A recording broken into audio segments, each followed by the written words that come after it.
World shall live, world shall die, and nothing will ever be the same again. Welcome to Crisis on Infinite Earth.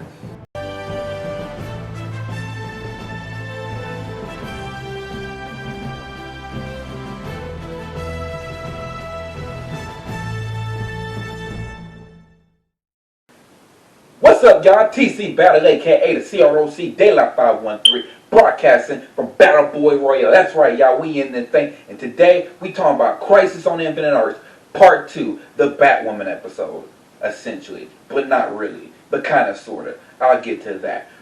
If you have not seen Crisis on Infinite Earth, Part 2, you should go to the CWTV.com and watch it right now because this is a spoiler review.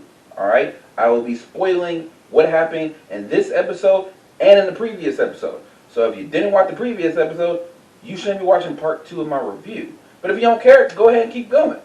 So let's get started on this review. Right now though, let's just start off with, talking about the episode and what happened and everything. You feel me? I don't really do a plot point, but a lot of things were happening. Like a lot of pieces were moving in this episode as compared to the last episode where there was like 2 plots and one of them you didn't care about. So, in this one we start off, we're in Central City, back on Earth 1. All those 3 billion people who were saved, by the heroes, they're now alive on spaceships.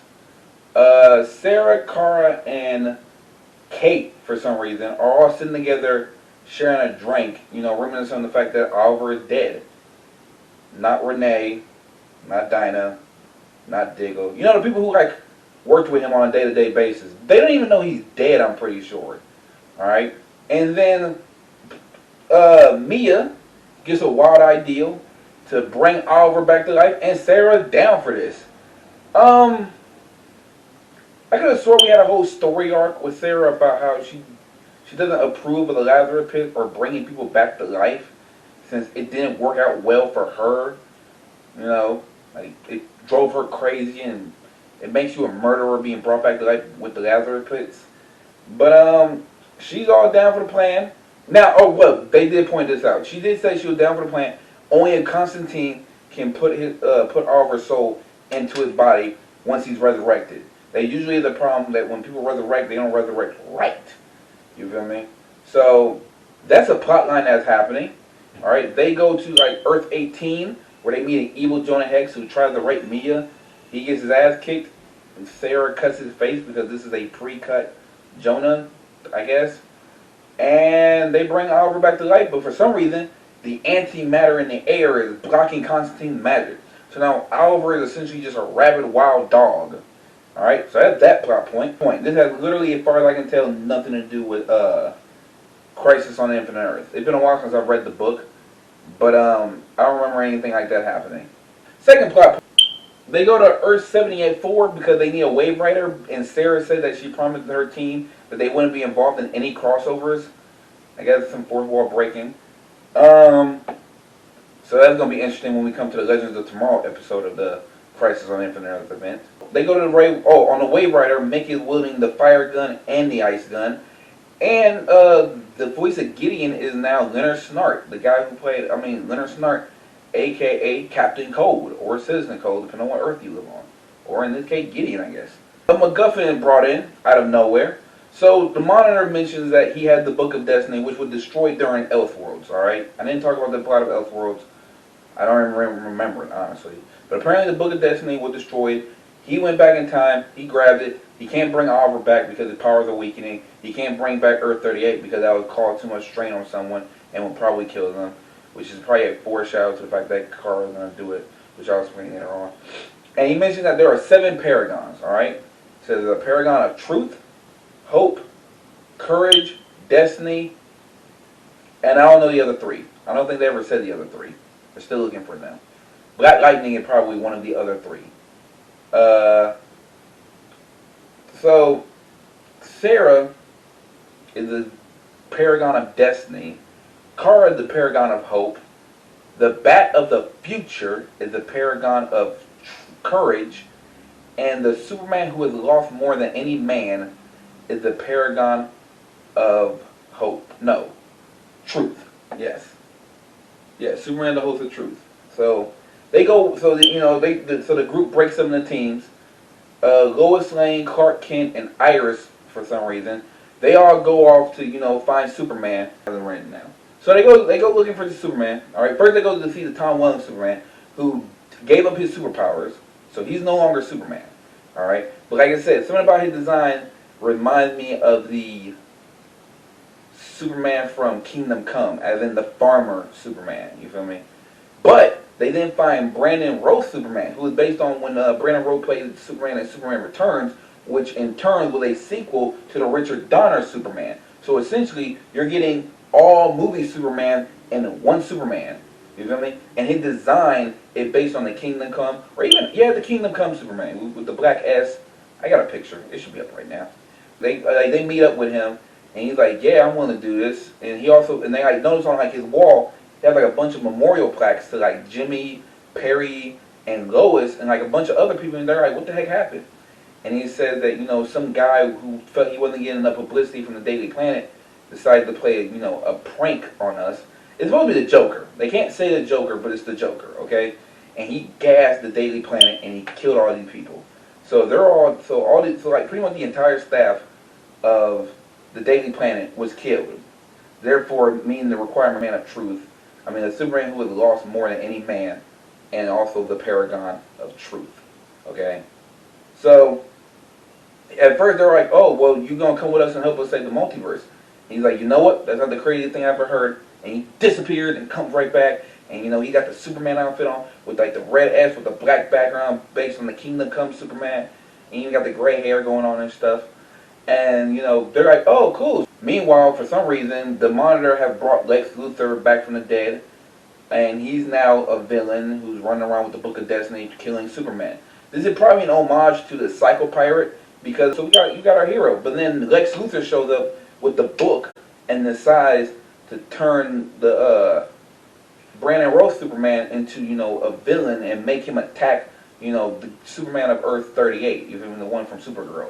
So they're fighting each other. They even have a little clash in the sky, reminiscent to the Superman versus Zod fight from Man of Steel. Again, they're basically using this Superman to cover all the movie Superman, because it'd be impossible to get all of them actors to come back since one of them is dead and every actor hates being Superman for some reason. Except for Brandon Routh, because he was the one to put the costume on again, and he's probably gonna be wearing it for the rest of the crossover. It seems like Lex Luthor character is essentially being the Psycho Pirate, who was a villain who the Monitor decided he wanted on their little team of heroes, and he went out with his mask and started abusing his power and causing problems, which are all part of the Monitor's plan. Yes. So another plot point. Yeah, there's a lot of these going on. Kara and Kate Kane, Supergirl and Batwoman, and a bit of an homage to World's Finest. You feel me? They go off to go find the Bat of the Future. Okay. What they find is Kevin Conroy wearing this like exoskeleton, which is clear an homage to the Kingdom Come Batman. So yes, we have two Kingdom Come Superman and a Kingdom Come Batman. We are just covering all of our bases today. And he's basically like, they're like, "Oh wow, what the heck happened to you?" He's like, "Oh, my, being a vigilante is, weakened my body. I can't do his voice. No one can do Kevin Conroy. Batman is the best Batman. Fight me." But as they're talking to him, it turns out that this Batman wasn't exactly a good guy. He started off good, you feel me? He started with a code. He says, you always start with a code and an ideal, but then you kill your first guy, and then you kill your next. This is literally Batman's nightmare. If you read a Batman comic, Batman's biggest fear is that he's gonna kill someone and he's gonna lose it and just keep killing. And Batman keeps killing until, and then like Kara's like walking around the house, Supergirl's walking around the house, and she finds a pair of broken glasses in like Superman in like Batman's trophy room. And those are the glasses of Clark Kent, aka the Superman of that world, of Earth 99. That's the Earth that Kevin Conroy Batman lives on.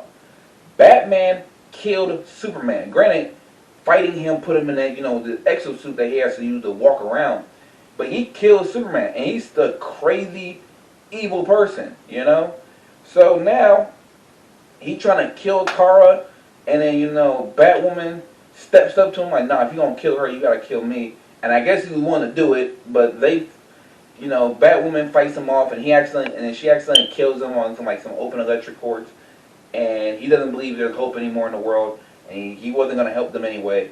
So they go back, and they're like, well, what happened to our paragon of courage? You feel me? The Bat of the future.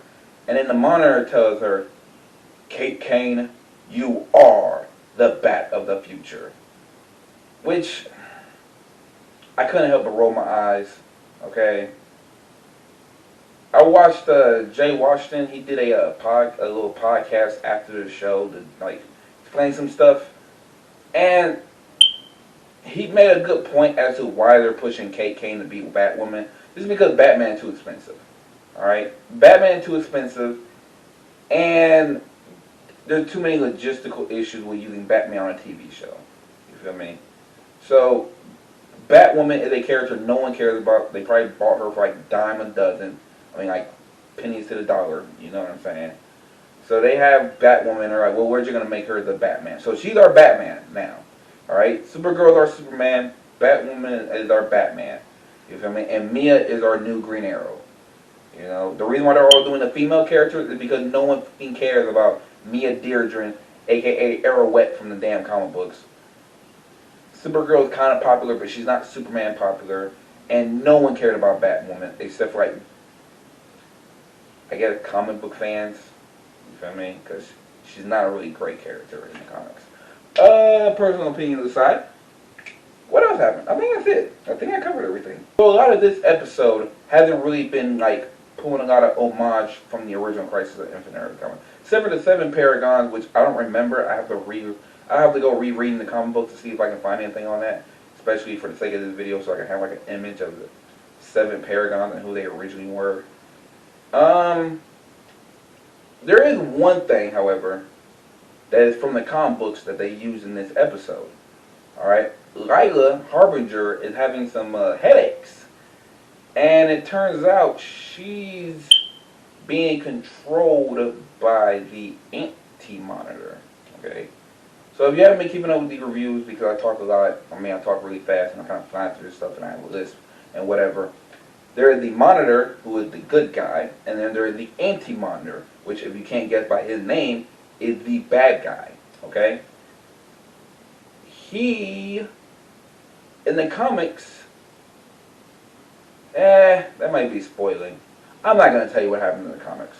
Read the comics. Find out for yourself. But there's something significant about it. Now, in the comics, she got possessed by the Anti-Monitor because when she went looking for the heroes of, the heroes to fight off the initial, shadow people, she split herself into multiple multiple bodies. And one of those bodies was possessed by an evil shadow. So when she put herself out together, that shadow came with it. And as a result, she became possessed by the Anti-Monitor. You feel me? But here, she didn't do that. She literally teleported herself to the different people and told them, it's time. You feel me? The crisis is upon us. It's time. Let's go. Doors open. Let's go. So, I'm curious about how she's being possessed by the Anti-Monitor. What's causing this? So, I guess that's a little, I have something to look forward to now. See, we're all just having fun with this show. So, that's my review. If I had to rank it, it's about a 3 out of 5. It's an okay episode. It was nice seeing Kevin Conroy as Batman, you feel me? It was nice seeing Tom Welling, as an old buff guy. Jesus, that guy was jacked. This is, like I said, 3 out of 5 episode. I highly enjoyed it.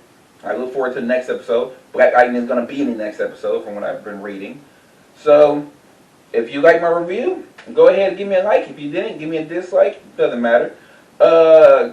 And if you want to continue to get more of these reviews, because I am going to be popping these out, I'll try to be a little bit more consistent with this, and at least not be putting them out, putting out one episode while the second episode is already out and stuff, you know what I'm saying? One review for 2 episodes ago. So, if you like my review, go ahead and hit that like button. If you didn't hit the dislike button, it doesn't really matter to me. Go ahead and, if you want to keep up with my videos, I would like it if you subscribe, you feel me? And that way you can stay, up to date with everything I'm dropping, because I am going to be dropping these pretty much every day this week. You feel me? This is a lot of work, a lot of recording, and a lot of editing I'm going to do, and I don't like it. And I have to work this week too. So, you feel me? And then remember, happiness is a choice, so choose to be happy. And we out, y'all.